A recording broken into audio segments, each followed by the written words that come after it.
and Marissa and Ian on the planning committee for this event. Thank you all for being here at Grounding in Community. It's so good to see real people in person rather than on Zoom.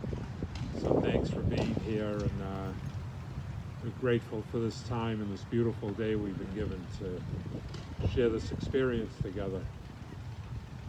So there'll be, Marissa's gonna start us off with the grounding, and then there'll be open mic time. Ian will have a message, more things for you to share. If anybody has a guitar or wants to plug in, there's room on the amp for that. And, for in between people, there's wipes for the mic and hand sanitizer.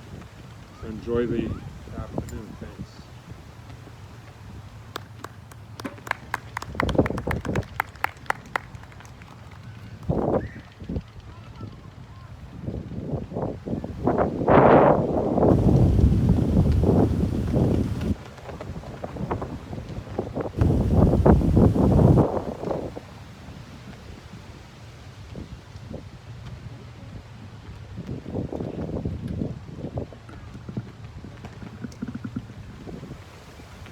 A little bit easier this time to adjust the mic. Mother Nature brought the wind. Okay. All right. Good afternoon, everybody. It's really nice to be back and doing this with all of you. Is this good? Yeah? All right. So I'm supposed to be grounding everybody. Thankfully, you're already on the ground and feeling the beauty of Mother Nature's day and all the wind and the sunshine that she blessed us with today, and I'm really grateful for that. There was a point early this week that I gave a call over to Ian and said I think I might just stick with doing a meditation and not speak too much in the concept of grounding in community, because I guess ironically I was far too ungrounded to think of writing something to hold a community or to inspire a community. I was even having a hard time teaching my own classes. And for those of you who don't know, I've been teaching yoga for 25 years and teaching meditation, and it's kind of what I do. And so when you feel ungrounded and disconnected, it can be really hard and disheartening to teach. And so I asked, and he said, of course, come with what you are and who you are and do your best. And the week transpired, and I kept laughing at myself. This was your phrase, Marissa, grounding in community, and now you feel like you can't speak about grounding in community. Oy, what are you gonna do about that? But the bottom line is, this is such an ungrounded period of time, and then, this big picture of disconnection also plays out in our own home lives and our own personal worlds. And I'm pretty disconnected from my own family right now, unfortunately. Not the one I live with, thankfully. And over the weekend I had to resign from a position at my job. So I feel pretty ungrounded in the things that hold me to what I feel like I know of myself. And so today I decided to circle back to Ian and say, you know exactly what I want to say. I know exactly what I want to do. Because it's what I've been doing for myself to feel like I can stay centered. And because I'm someone who's all about process, and those of you who were here last time remember that Ian came up and he was talking about keeping this loose and free, and I came up with a fully written speech. At least this time I came casual. I went to my pen and paper and actually wrote down the words grounding and community, and then I started to write what is the exact opposite of grounding and what is the exact opposite of community, and where can I go from there in what I have to say. And by and large, unfortunately, the list about being ungrounded right now is exceptionally long. And we're living in perhaps the most ungrounded period of a lot of our lives. And because you can pick a topic, any topic, and be divisive from someone else, even to the point where even inside of your own neighborhood, there's a side eye to your neighbor. And what they're doing or what their politics are or how they're allowing their children to roam free, or have they been sick, or have they done this, or have they done that. So even inside of the elements that keep us tethered, there's a mistrust. And I think that's part of the reason why we're trying to put this circle together, is to, besides having half of our face covered, look at each other with wide open eyes and really see each other and really connect and drop the doubt, or maintain the doubt and still look at each other in the face.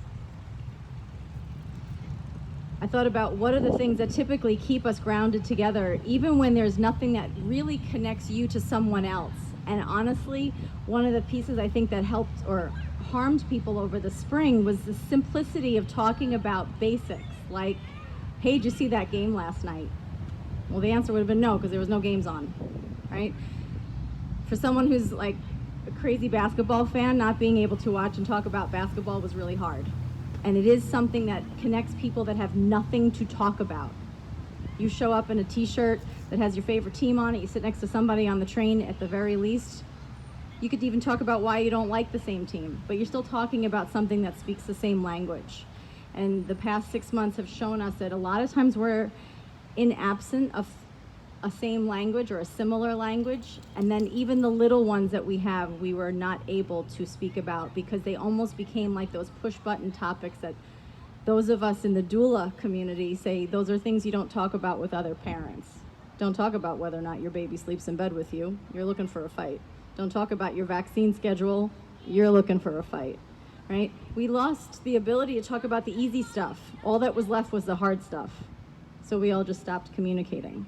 And then that pushed us further apart. So grounding in community, under a big tree, under this beautiful day, a lot of wind, blue sky, and the world reopening again, and us being able to say, hey, we can talk about that again. Current score, Celtics were up by 15 when I arrived, so hey, we can talk about sports again. We can talk about the weather again, and carefully you can talk about other things. I hesitate to say politics.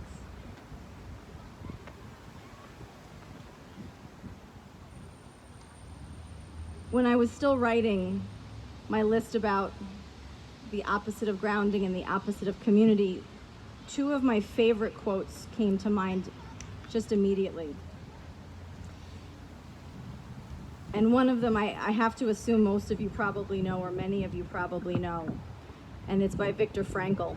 And it's something that I repeat to myself all the time because it works so well when I feel confused. And he writes, in the space between stimulus and response, there is this gap. And in that space is our power to choose. And it's in that choice that lies our growth and our freedom. And that's one of the elements that I feel like we've lost over the past few months, is the space. Everybody's so quick to jump and quick to assume and quick to respond, as opposed to just allowing there to be space.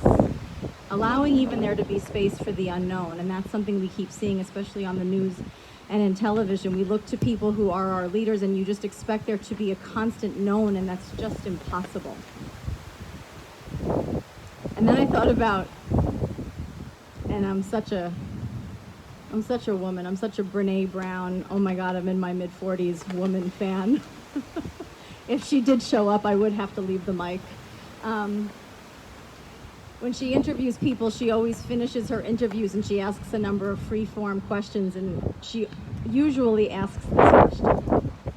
When confronted with a challenge and adversity, what's the first thing you do?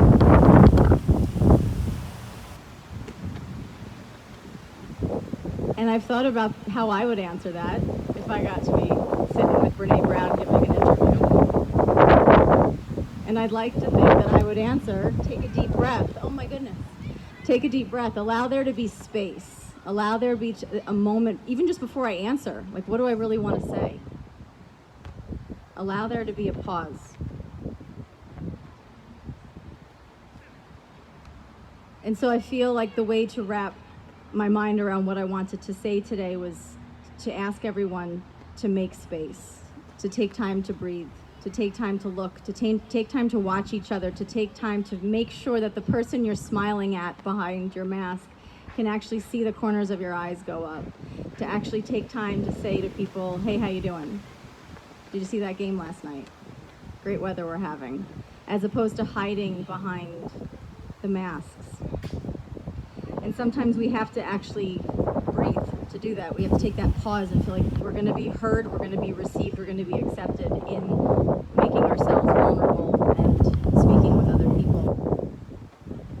So last time I was here, we did a very direct breathing meditation about the grass and the breeze and the sky.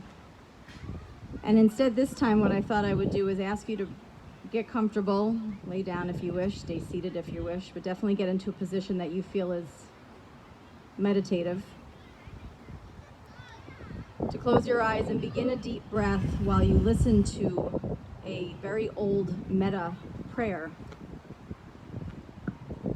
in the words of, as we are told, the Buddha. And I'll forewarn, this is kind of a long prayer. It is the metta prayer. It is the Karani Sutra, which takes a few minutes to read, so get comfortable. I give you a minute. That's my speech here, right? So I'm going to give you a minute to get comfortable. Close your eyes. Maybe take off your shoes and feel the grass or put your hands in the dirt.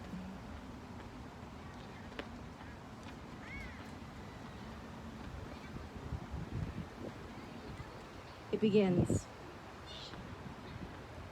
This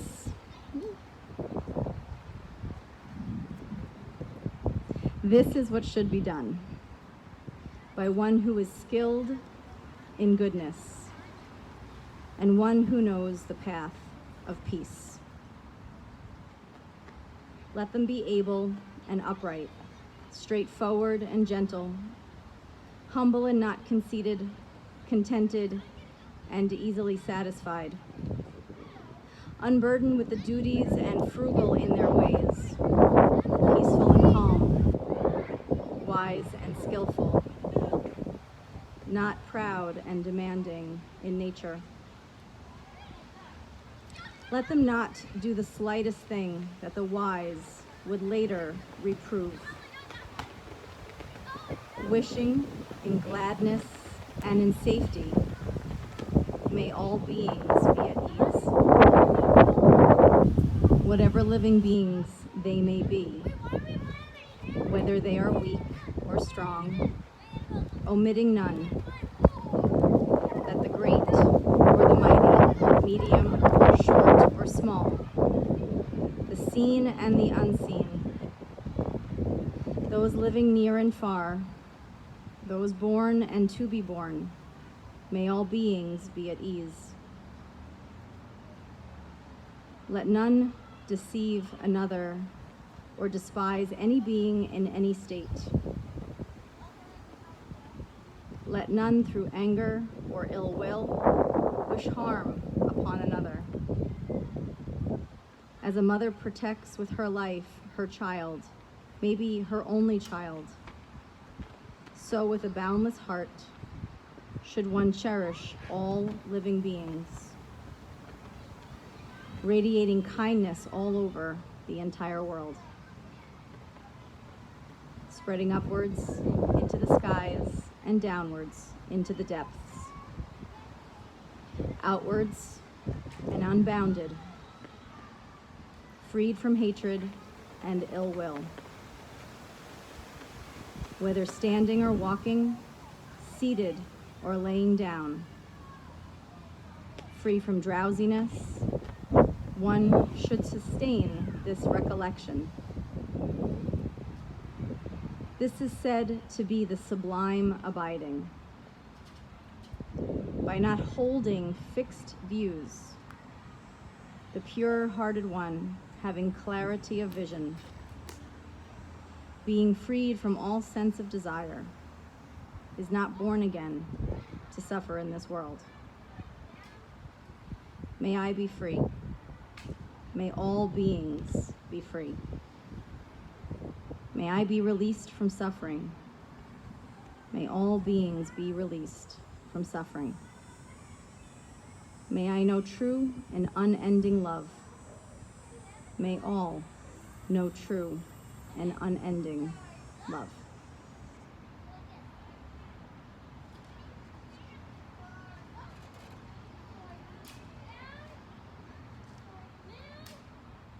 May we take the words of the Buddha. May we take the space that we need for each other and for ourselves. And as I say to all my classes, may you be grateful this week. Thank you.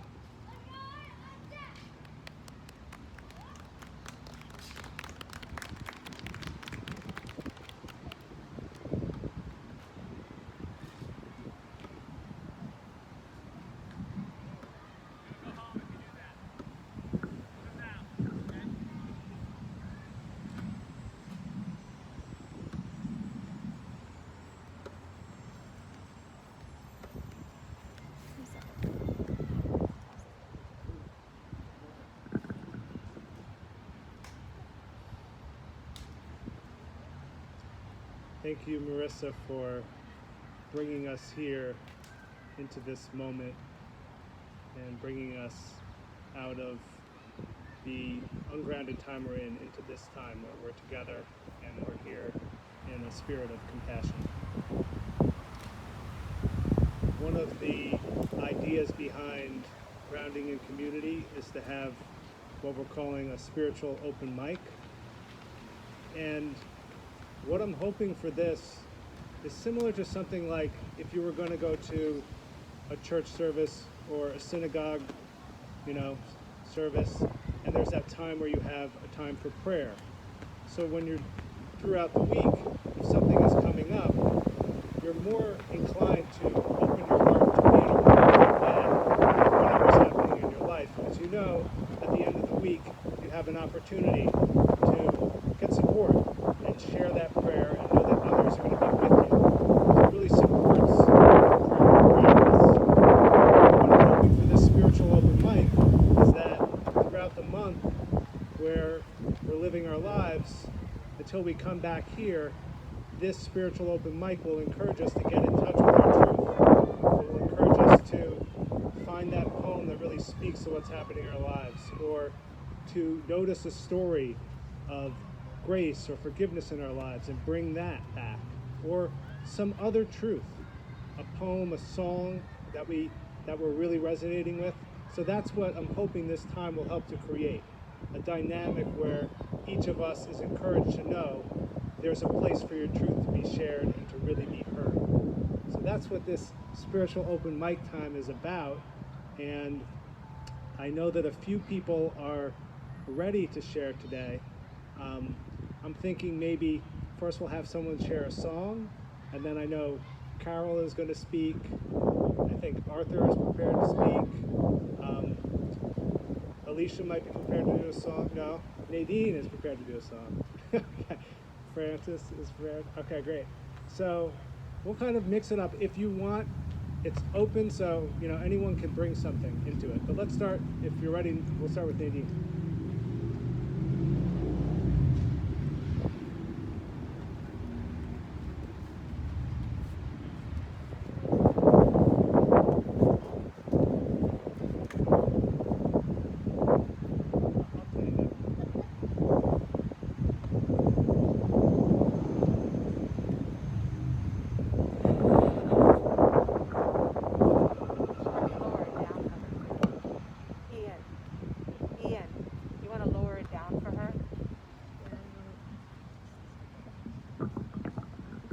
Hello. I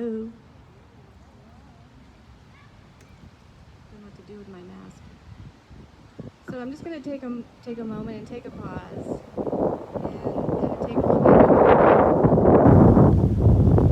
For me to sing in front of people has been very challenging for me, but I find that this community is very welcoming. So I want to sing the song that we did this morning in our Sunday circle.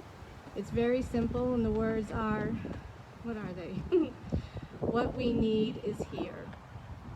And in this time, it may be difficult to believe that, but So if you're having a trouble and it's challenging for you, it could be a mantra or an affirmation. And if it feels true for you, please join with me. Right. So of course,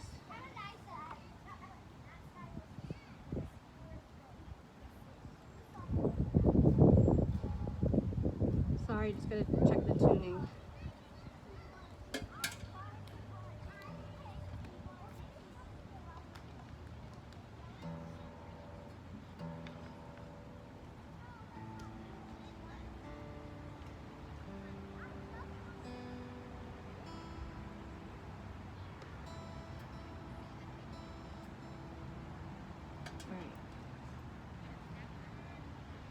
Can I see a show of thumbs? Who knows this song?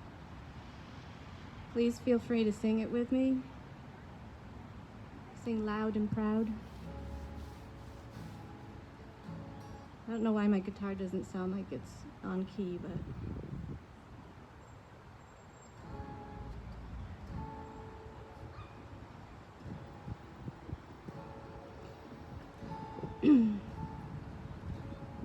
What we need is here. What we need is here. What we need is here. And we can say the word love. What we love is near. What we love is here. What we love is near. And we can also sing the word hope. What we hope is here. What we hope is here. What we hope is here.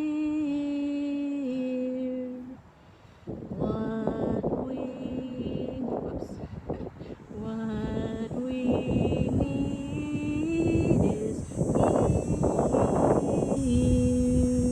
is here.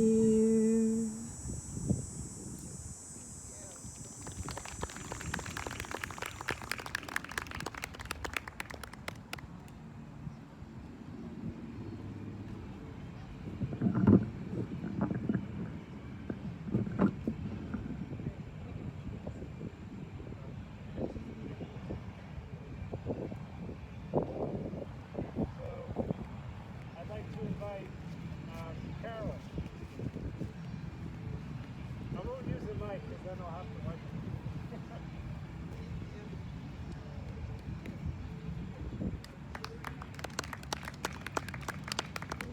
So, hi everybody. I have so many friends out there that are saying hello to me, but I want to say hello to everyone. And thank you so much for coming and wanting to hear this and be part of the program.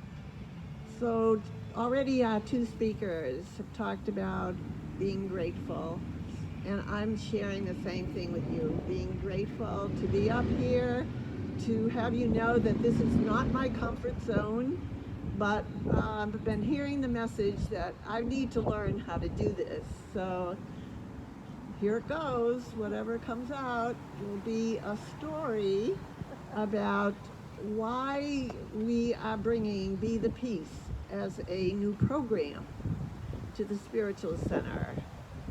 We've had 2 dialogues about it, and in the dialogues, people have been asked the question of, what does peace mean to you? And it's emphasized because this is a program that may be unique in some ways and unique in this way. This program comes to us from Rwanda, And I will tell you a little more about that. But it has no ideology. You're going to be the ideology. Anybody who joins this is going to be asked the same question. What's peace within you? And once you come to resolve that, and it might be different every day, and it might be very hard to live by it, and it has all these difficulties, it's still, at least for me, and maybe it will be for you, a place to start each day, reminding myself that how can I be peace today? And it's little things. It's not necessarily a big thing. It's just any little way, maybe about the way you use language, maybe about the way you greet a friend. It's not hard on some levels and very, very deep on other levels. So it's at the Spiritual Center because of this young man from Rwanda who's 32 years old now. And he founded an organization there called Be the Peace. As a founder of Be the Peace, I'm going to remind you, and you probably know this, that Rwanda went through a terrible genocide in 1994. 1 million people were killed in 100 days. Everybody in the country took part in it, from your well-educated to your uneducated. And this young man was 7 years old when he lost his dad. His dad hid him in a bush. The father was in a bush too, but the father moved away from him so they'd be distanced. And unfortunately, his father coughed or sneezed, and the killers found him, and he was basically slaughtered right there. It's a grisly, horrible story, so I don't want to necessarily focus on that, but I want to tell you a little more about this man, Hippolyte. We're going to call him, his first name is Hippolyte, and I have trouble saying his second name. So Hippolyte is fine. He, as I said, 7 years old when he witnessed this, and he went through more than 3 years of trauma after that.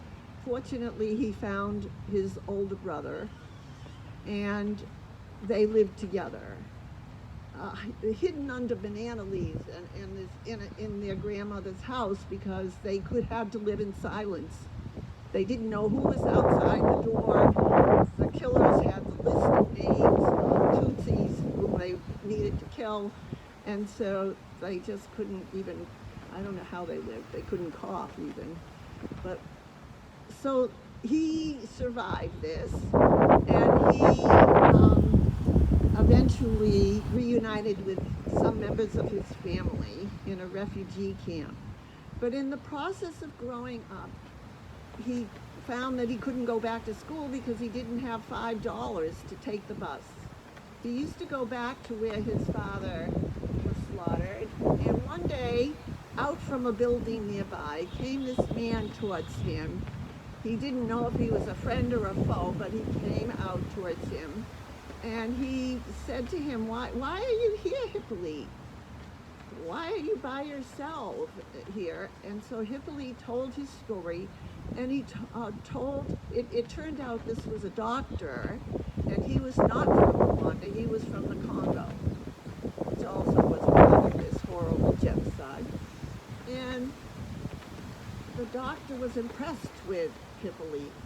And he said, Hippolyte, you go home and you bring to me whatever papers you have that would indicate your grades or something like that. Bring them to me, which Hippolyte did. And after seeing the grades and how he spoke and how he told his story, he said, I'm going to send you back to school. So this doctor paid for him to go back to school. And this was a time when he was becoming an adolescent, and basically all he could think of during adolescence was, how am I going to retaliate? How am I going to kill these people that killed my father? Well, in high school, he was introduced to sociology, and in taking that course, he began being educated about how groups function and how they can function for good as well as bad. And he said, oh, over studying and thinking and reflecting, he came up with this idea that what is the opposite of what we learn? To hate each other. We can love each other and we can find a more peaceful existence. So he did go to college in England, and he came out from his education and was thinking what he could do to help change this intergenerational passage of hate to something better. And so he formed many organizations, but this last one is called Be the Peace. It's in Rwanda. It's a nonprofit. And what he's been doing in this organization is bringing together in as many ways as he could think of to bring the killers and the survivors together. So I'm just going to give you, though, a picture of, imagine this on your street, wherever you live, that your neighbor is a killer and you were a survivor. This is how it is in Rwanda. The people are mixed. They're not called Hutus and Tutsis anymore. They're called Rwandans. But the deep seeds of all this hatred is inside people, and it takes a long time to move from trauma to peace. But Hippolyte has a way, and when you meet him, you will feel it. He's been here. He's been to the United States in 2016 in a program in Boston, and then he went back. It was an arts program, and in that program he had a mentor, and his name is Alan O'Hare. So I'm going to digress a little bit and tell you that while I'm speaking to you today, I am only the speaker of many people, because I'm not here on my own. I'm here because there are people in this audience who were helping me get there. And it started at the Spiritual Center, which I'm a member, and I attended a program every Monday morning. It still exists. It's called Coffee with a Purpose. It's an amazing program, and if you can join it, it's on the calendar. And one of the people here who has organized it is right here today, a dear friend over there. And so one day, this other person came to talk to everybody about what she was doing with her life and what it was and what she's doing now. I was so impressed because I too was a teacher. Her name is Cheryl. She's sitting right over there. And I went up to her afterwards and I said, I was so impressed with what you had to say. Anyways, to make it short, she said, I'm doing a program over in Hopkinton. It's a cable news program that I've been running over there, and I think you'd like to come. It's in March of 2019. So I thought, oh yes, I've got to go to this program. One thing I did forget to tell you in the story is that I guess I would say I'm a world traveler, in the sense that while some people like other things, I just love to travel. And I've been to many places, and in 2018 I was on a cultural trip to Rwanda. So I have been there.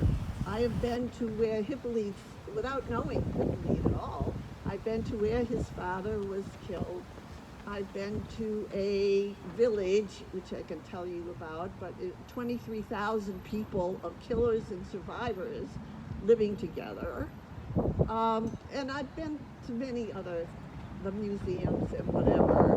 But one of the things I love about traveling is being with people right there. People who have their stories to tell. And so in 2019, when Cheryl said come to her program, I didn't know what it was going to be, but I thought to myself, if Cheryl said to come, I need to go.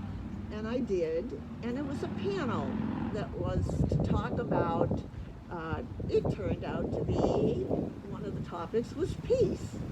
And there were several people who have been connected to the spiritual center or the Peace Abbey in Sherman. Maybe some of you have been there. And the 5 people and music, and it was theater. It was beautifully done. And one of the people that I met there was Alan O'Hare. And Alan O'Hare is my age. Maybe I connected to him just because he's in his 80s like I am. And I learned that he is a storyteller. And I learned about storytelling from Cheryl, from Alan, from so many other people. And I thought that storytelling was really powerful. And so I had to meet Alan O'Hare, who's a storyteller from the age of 3, an Irishman who tells stories in the Celtic tradition. So, okay, I wasn't the only one that wanted to meet Alan. There was a whole long line of people, and I waited and waited and waited. Finally, he could talk to me, but he said, I only have 3 minutes. And he had to go for his ride home. And I don't know what I don't remember what I said to him, except I know I mentioned John O'Donoghue. But outside of that, I don't remember what I said to him. But at the end of 3 minutes, he gave me the email of Hippolyte. So that was in 2019. And so I started emailing Hippolyte in March. And so we emailed each other. And then he told me about WhatsApp. He uses WhatsApp. And we talked on WhatsApp, and that went on for several months. And knowing him and knowing his story, I don't know how it all happened, but it did. And I asked him, do you ever have a vacation? And he said, yes. I said, when is that? And he said, December. And I said, have you ever thought about coming to the States again? And he said, oh, no, but I would love to come. So I told him about my situation and staying at my house, that would be okay, and whatever. And he came. And in the meantime, though, I was telling Ian about him. And Ian, like so many others of you, wanted to meet him with Hippolyte, and people also were telling me more stories about people they knew from Kenya and Tanzania and Rwanda. And so what happened was that Ian, Hippolyte, and I, and a committee, several people are here who were on the committee, we talked about a program for Hippolyte. And Ian said he could be an artist in residence, and we developed a 4-day program. So the first part of the program was 2.5 days in silence. And have you ever done 2.5 days in silence with someone from Rwanda? You know, you've just met him now in person. He's living at your house, and you can't talk to him. So that was quite fun and challenging, actually. The only area where we really had difficulty was over food. And he spent most of his time at the spiritual center. There was a group of about 9 of us who were in silence for the 2.5 days. After that, that was Thursday. Friday, I forget what happened Friday. So maybe we were still in silence. But Saturday, Hippolyte put on a play that he wrote called A Letter to My Father. Oh, it was done so beautifully. I mean, you could tell some people were tearing up over the story. The next day he talked at the spiritual center, the Sunday morning circle, and shared more of his story. and people got to meet him over lunch. We had a beautiful Rwandan food lunch, and in the afternoon, Cheryl had put together a program inviting people to do poetry and music and art and so many different, and 20 people got up and performed during the afternoon. So it was really a very sacred time. So now what happened was Hippolyte stayed until January, and then he went back to Rwanda. He continued with his work, and it became a discussion point about his speed of peace, who he was, and well, could we maybe start a program at the Spiritual Center and try to bring Be the Peace here to Natick? And that's exactly what is happening. And I say it's happening because we're at the very beginning of seeding this program. So I want to stress that it's a program for everyone. It's everyone in the community, beyond the community, and it's a program that's going to want to serve your needs, the needs of all of us. Right now, it's been described what kind of a period we're in, and it's really hard not to go from one to another and get ourselves out of what's happening to us. Maybe be the peace and be working with ourselves every day to be that will be helpful to all of us. So as we're beginning to talk through it, it's going to be on the calendar when we're going to have the next meeting. We don't have it scheduled as yet, but when it comes, it'll be on the calendar. It'll be open to everybody. And I welcome you all, please. And thank you so much for being here.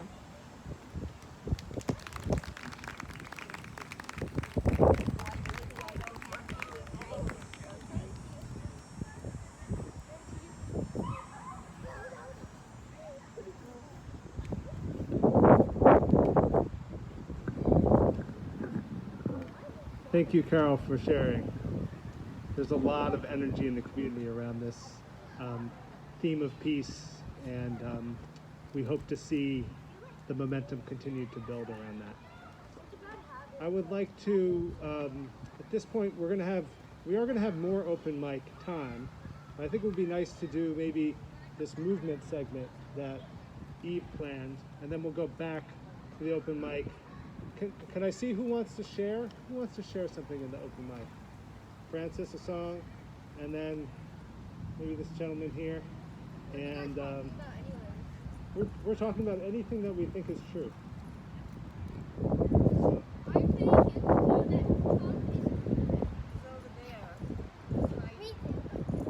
I think there's some truth there. Thank you. I don't know who heard that. All right, Eve. Go ahead.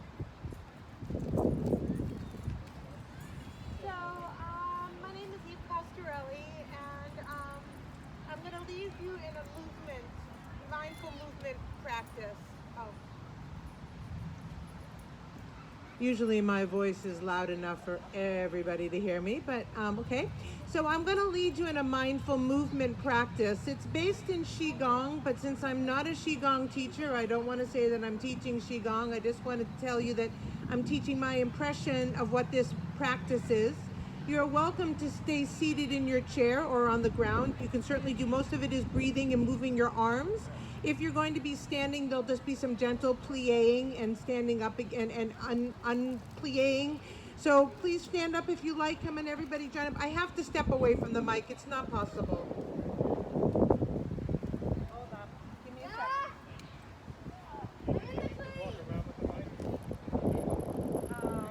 I think if you're just going to be following me, I think you'll be okay.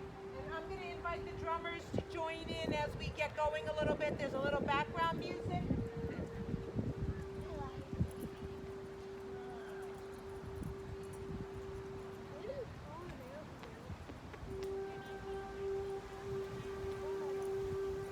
So what I want you to be conscious of during this whole time is that your knees are going to be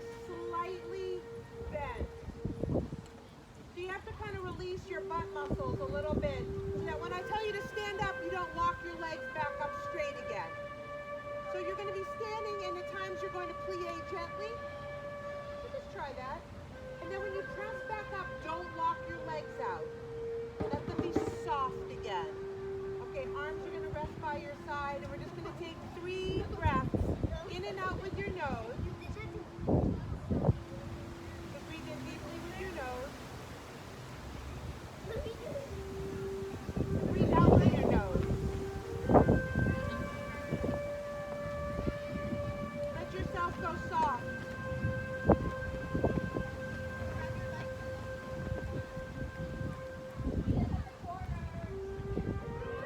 What we're first going to do is we're going to part the clouds from in front of our chest.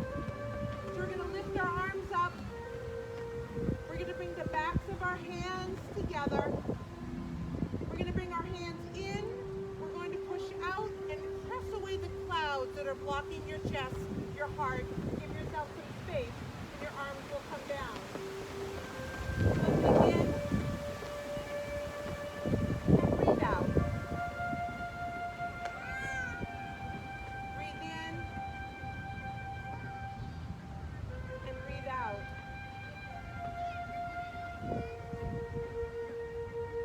Breathing in. Together.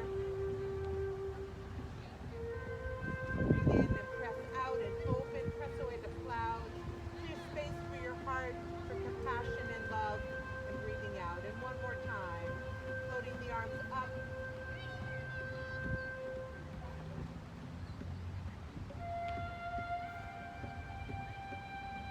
Feeling the energy, not just the physical sensation. And now we're going to do what's called parting the clouds from above our heads. We're going to breathe in. We're going to scoop up. Don't touch your arms together. Take off your t-shirt and let your arms float down.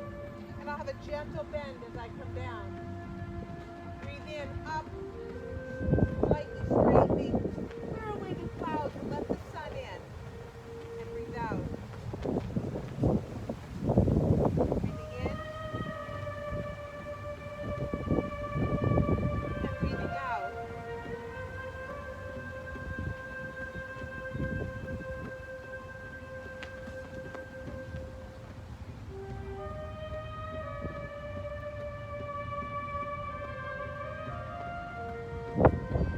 And breathing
out.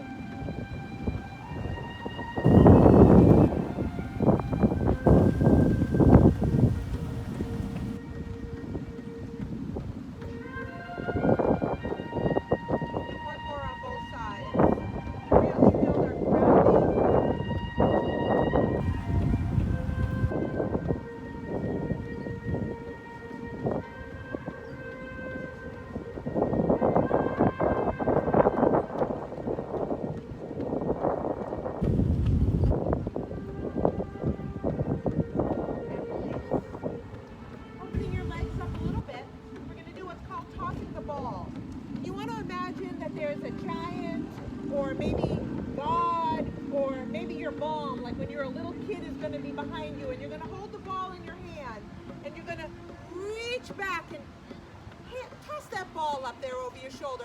My other hand goes at my waist behind me, right? Breathe in. Toss the ball with a smile on your face. And I even pick my foot up so my knee don't get too much torque in my knee.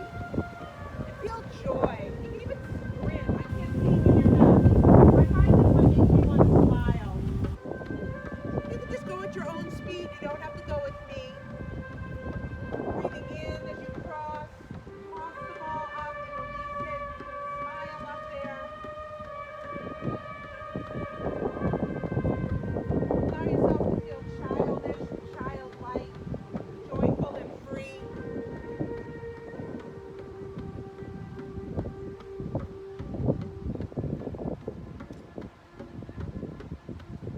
The sensation and the energy. Finishing up whatever side you're on. Becoming center. Putting your hands by your belly. We're going to breathe in and slightly open our hands like you have like putty between your hands and they're kind of pulling apart. Then as you breathe out, they gently float back.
Level, we open our arms up wide and bring in compassion and love and peace. Scoop it all the way into your heart and tuck your chin down. Your hands at your heart center. Giving yourself the love, passion that you need. And again, let's do that again. Let's gather all the goodness. Gather everything that's good right around you that you created and bring it right into your heart center. Drop your chin down. Feel the comfort.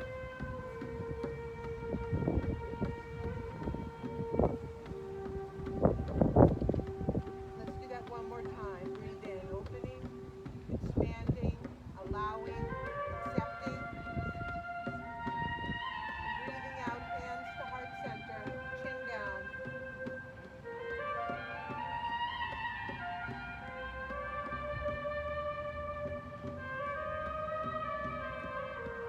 And now we gather everything up, reaching up high. Just pulling that energy down, washing it through your whole center. Hands will come to reside on your belly. For women, left hand is comforting the right hand. For men, right hand is comforting the left hand. Take a deep breath into your belly. Feel the support.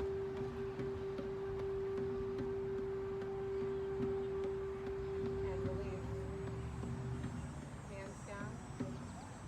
Thank you all very much.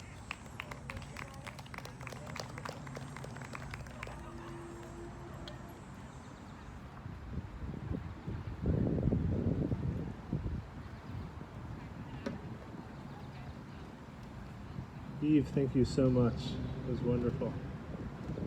And I want to thank our drummers for impromptu collaboration there. So like I said earlier, the open mic concept for this is to help support us to find our truths and know we have a place to bring them, to know we have a place to kind of make meaning with this community. And we will be doing Grounding in Community every last Sunday of the month. So we have a permit for the last Sunday in September and for the last Sunday in October. So I welcome you to be here for the last Sunday of every month. And if you want to be involved with planning the next one, you could talk to me or Marissa or Alan or Eve. Any of us would be happy to include you in the process. So I think there are a couple other people who'd like to share. I know Francis has a song. Is that right? So I'd love to invite you to share a song. And then I think Arthur is prepared to share a few words as well. Are there others?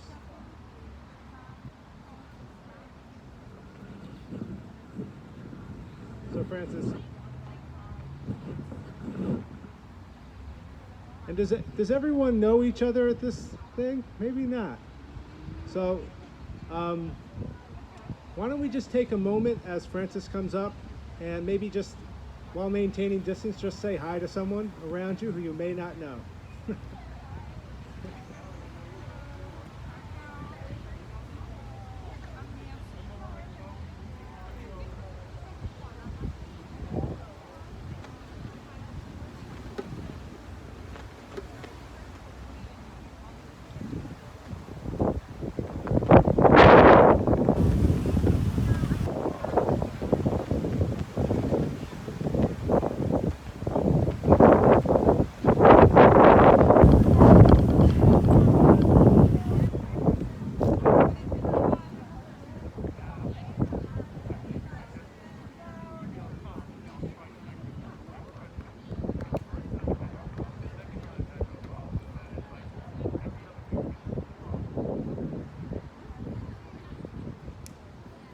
Good afternoon.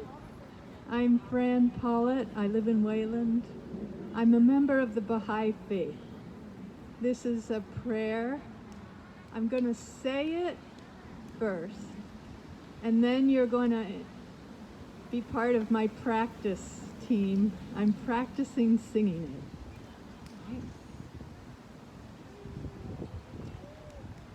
it. Blessed is the spot, and the house, and the place, and the city,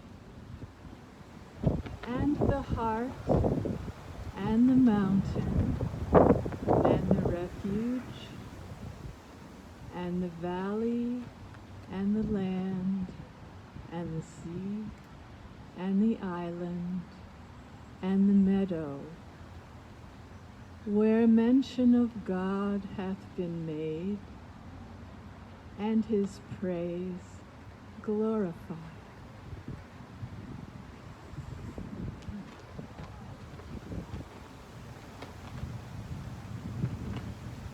Blessed is the spot.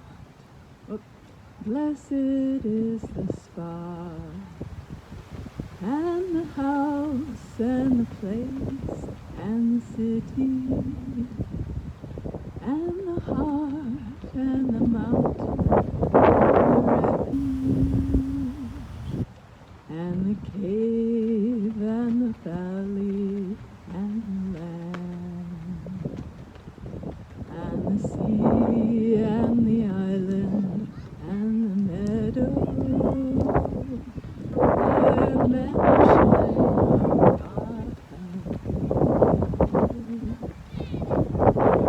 his praise glorified, glorified, glorified.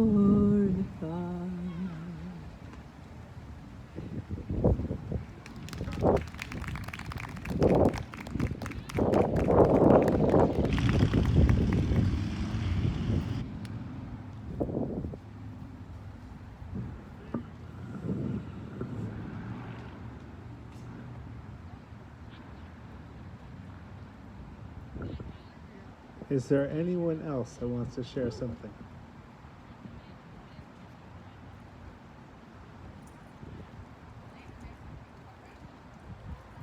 And I'll just say a couple words, and then I'm going to turn it over to Alan for a closing prayer.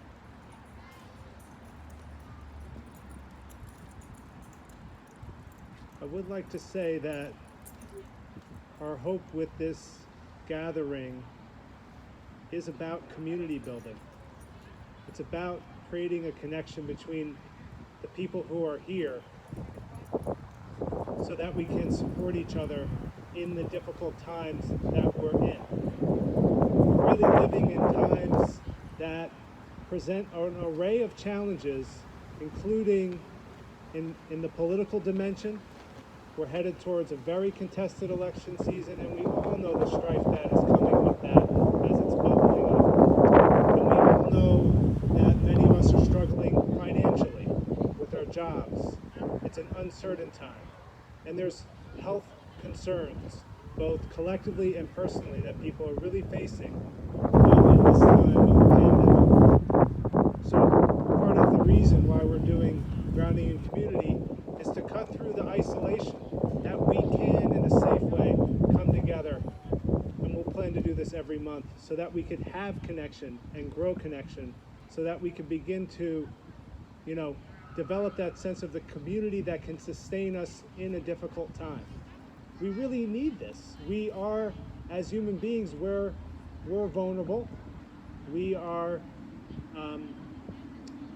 in need of other people. It goes back to the very basics, I think, of our biology and human society, that we thrive off of the support, the little bit of being seen, of being heard, of being affirmed. This becomes a grounding. It allows us to tell our story.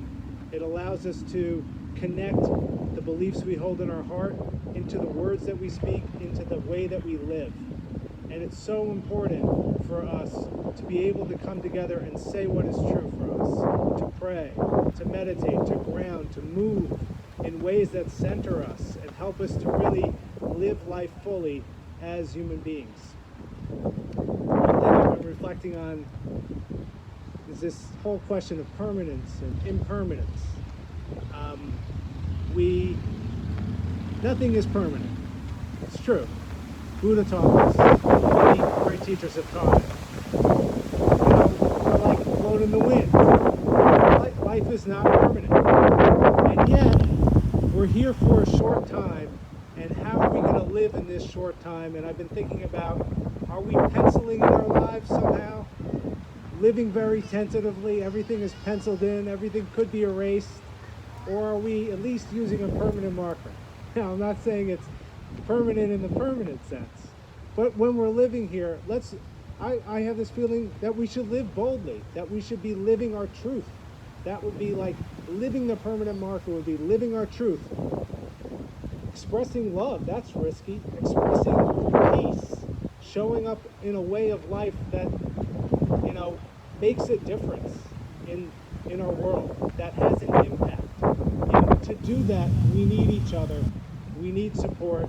We need help making the meaning. We need help seeing our lives reflected back to ourselves so that we can live fully and with purpose. And that's part of what I hope we're going to get the support to do with Grounding in Community. And once again, I want to thank everyone who's here. I encourage some mingling after this, get to know each other, and I want to invite Alan to close us in prayer.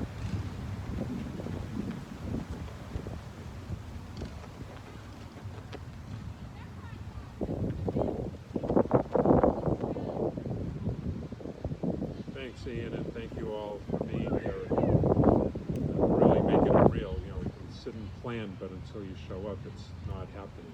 So thanks. And just want to take a moment in prayer and express our gratitude for this beautiful day that we can gather comfortable, a little chill in the air for ourselves, what's coming soon, but it's so beautiful to be here.